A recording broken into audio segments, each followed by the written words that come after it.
business. That's a milestone in its own. Thank you very much. I'm not a speaker, I'm a writer, so sorry, I'm going to have to do a little bit of reading today. But it comes in my family's heritage of reading. Tampa's a unique city in America. Much of its originality and authenticity is due to the immigrant influx from the 1890s to 1921, when Congress passed the Emergency Quota Act restricting much of the immigrant pipeline to Tampa. It was during this time when my grandfather struck out from Havana to visit Key West in Cuba. He decided to stake his fortune in Tampa.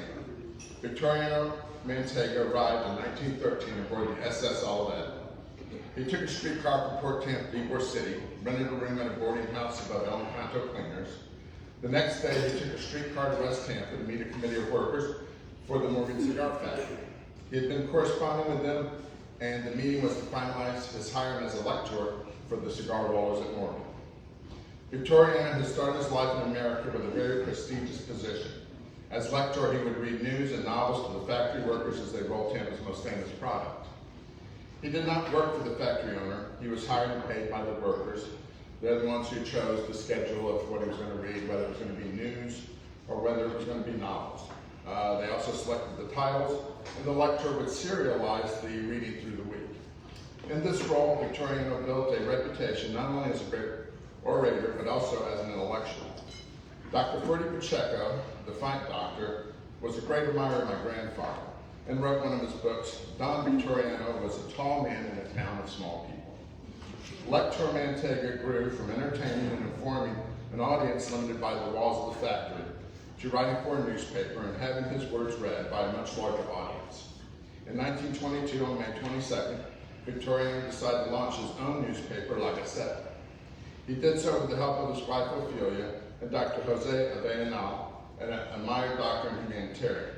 Dr. Avellanal helped finance the newspaper and made arrangements for its offices and printing at Jose Mascalana's print shop at 1308 7th Avenue, right where you have an office, Bill. La Gaceta started as a Spanish language daily, 6 days a week with wire service from Spain and Cuba. The newspaper and a dozen or so other Spanish language newspapers filled a void created by the Anglo-owned press, which mostly ignored the Latin community or only reported negatively about their activities. The newspaper championed causes important to the immigrant community, such as the rights of labor, access to education and recreation, supported the Republic of Spain during the Civil War, political power for Florida's Latino community, and an independent democratic Cuba free from corruption. Victoriano went beyond opining. He was a man of action. He was an active fighter against the dictator Machado, so much so that a Cuban naval ship visiting Tampa had sailors embark in order to kidnap Victoriano. That plot failed. He opposed U.S. intervention in Cuba, and after the fall of Machado, he travels to Cuba to help the forces trying to reorder the government. He also exposed moonshiners during Prohibition, and once had his house sprayed by gunfighters trying to get inside. Family lore is that he and his friends loaded up in 2 cars with many guns showing and drove up and down the road where the moonshiners lived. The show of force stemmed any future attacks. Victoriano was also an organizer of support in Tampa for the Spanish Republic during the Spanish Civil War. He helped raise money, volunteers, and arms to go to the aid of the Republic. His efforts earned him suspicion from the FBI. J. Edgar Hoover personally signs a document, the Victoriano's FBI file, labeling him a communist. Years later, the FBI retracts the accusation of him being a communist. The newspaper survived through the tough times of the Great Depression and the rationing of lead and newsprint in World War II by the perseverance of the Manteiga family supported the community. At the outbreak of World War II, Roland Manteiga, my father, who worked at La Gaceta, volunteered to serve in the U.S. Army and was shipped out with many Tampa Latins to the Pacific Theater, leaving Victoriano to struggle with publishing the newspaper in his son's absence. Due to the collapse of the cigar industry in Tampa, the movement of Latino community to the suburbs after World War II, and the fact that the descendants of the original immigrants from Spain, Cuba, and Italy were more dependent on the English language than Spanish, La Gaceta's readership and advertising suffered. To adjust to these changes, La Gaceta became a weekly in 1953. On January 15, 1954, English language articles appeared in La Gaceta, making it a bilingual newspaper. 4 months later, on May 7, 1954, Italian language articles appeared making, like I said, a trilingual. On June 11, 1954, Roland Manteiga began writing his weekly political gossip column, As We Heard, which became a must-read for inside information about government, politics, for years. In the 1960s, Ybor City hit a new low point due to the destruction of the community by urban renewal and the construction of the interstate. The Latin Quarter was just a shadow of itself, but like I said, it remained, documenting its history and demise and fighting for its future. My grandfather also hit a low point. He had been a crusader against the corrupt Cuban dictator Batista and was a strong supporter of Fidel Castro. He had communicated often with Castro and was the point person in Tampa for fundraising to support the revolution. When the revolution took a wrong turn, he was devastated, and many of the Cuban exiles who immigrated to Tampa were against him in La Gaceta. On January 5, 1962, he transfers the editor title to his son Roland, my dad, and Victoria continues writing until 1979, but Roland is now in charge. After this time, Roland built a reputation for delivering inside information on politics in his column, As We Heard. It was also at this time that La Gaceta replaced its vanishing Ybor City retail advertisers, replaced those advertisers with ads for restaurants, lounges, and a new entertainment industry, the strip club. To add value to the ads, we would publish photos taken at locations that advertised in a section called Tampa After Dark. Photos of Mirabella's, the Colombian Spanish Park were tame, but the ones published from the Deep South, Tanga, Godfathers, and 2001 Odyssey showed women scantily clad and often in pasties. Captions would read, "Star is the buxom dancer at the Tanga," or "Dixie is the shapely performer at Godmother's Lounge." The Anglo-political class was starting to read, like I said, as it became the perfect balance of sex and politics.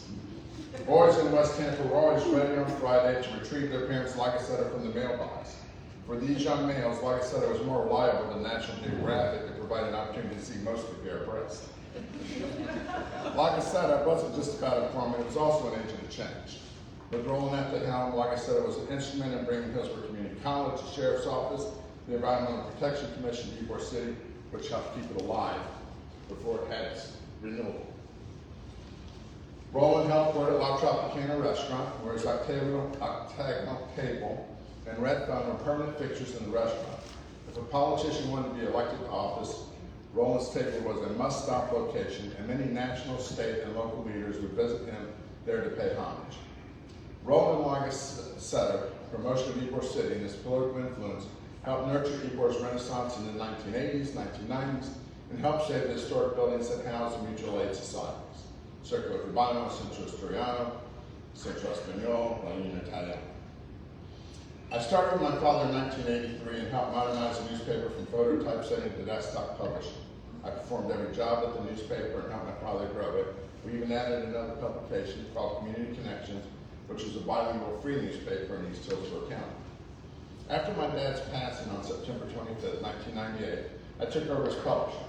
I inherited a newspaper, I inherited a column, As We Heard it, I inherited a table at La Tropicana, and many of my father's sources. Since then, I've tried to follow in the footsteps of my father and grandfather. We just don't inform and entertain, we still try to change our community and the world for the better. For years, I've been a strong and clear voice to end the trade and travel embargo against Cuba. We have been a fierce defender of Ybor City and West Tampa, and have worked to save our historic buildings. We try to be a voice for the voiceless, and we are unflinching critics of politicians we feel should do better. La Gaceta has affected lives and careers. Some politicians owe their election to La Gaceta, some owe their defeat. Because of La Gaceta, some landmarks are still here, while some things were never built. La Gaceta preserves Tampa's Latin community colony's high points and lows. We have recorded its history with a loving heart. Dr. Gary Marmino noted his story and made an interesting point at an event last week. He said that there were ethnic social organizations and mutual aid societies across America. You had Sons of Italy's in many major cities. Germans, Poles, and Greeks all formed societies and had places to meet, play, dance, and drink. These clubhouses were in old abandoned factories, unused storefronts, second floors above retailers.